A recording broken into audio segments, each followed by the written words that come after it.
వారి ఆశీర్వాదము చూసి అసూయ పడే బదులు, ప్రభువా నన్ను కూడా ఆశీర్వదించు, ఈ బ్రదర్ని ఆశీర్వదించావు, ఈ సిస్టర్ని ఆశీర్వదించావు, నన్ను కూడా ఆశీర్వదించు ప్రభువా అని దేవుణ్ణి నువ్వు అడుగు.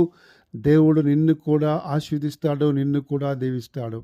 ప్రభా ఈ బ్రదర్ని వాడుకుంటున్నావు, నన్ను కూడా వాడుకో ప్రభా మీ సేవలో. ప్రభా ఈ సిస్టర్ని గొప్పగా నీ సేవలో వాడుకుంటున్నావు, నన్ను కూడా నీ సేవలో వాడుకో ప్రభువా. నేను కూడా అనేక మందికి సువార్త ప్రకటిస్తాను, అనేక మందికి నీ వాక్యం ప్రకటిస్తాను ప్రభువా అని నీవు కూడా దేవుడిని అడిగినట్లయితే దేవుడు నిన్ను కూడా తన సేవలో వాడుకుంటాడు, తన పరిచర్యలో వాడుకుంటాడు. అనేక ప్రాంతాలకి దేవుడు నిన్ను కూడా నడిపిస్తాడు. ఎప్పుడైతే మనము ఎదుట వ్యక్తిని చూసి అసూయ పడడం మానేస్తామో, ద్వేషం పడడం మానేస్తామో, అప్పుడు తప్పకుండా దేవుడు మనల్ని కూడా దీవిస్తాడు.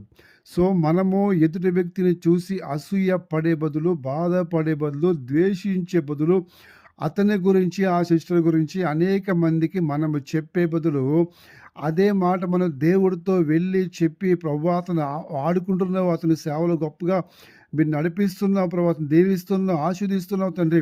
అయ్యా నన్ను కూడా అదే రీతిగా తండ్రి అనేక మందికి ఆశీర్వాదకరంగా, దీవెనకరంగా నన్ను వాడుకో అని దేవుడు నన్ను అడిగినట్లయితే, అబ్రహామును దీవించిన దేవుడు అబ్రహామును ఏ రీతిగా అయితే అనేక జనములకు ఆశీర్వాదకరంగా, దీవెనకరంగా దేవుడు దీవించాడో, నిన్ను కూడా దేవుడు అనేక మందికి ఆశీర్వాదకరముగా, దీవెనకరంగా దేవుడు నిన్ను దీవిస్తాడు.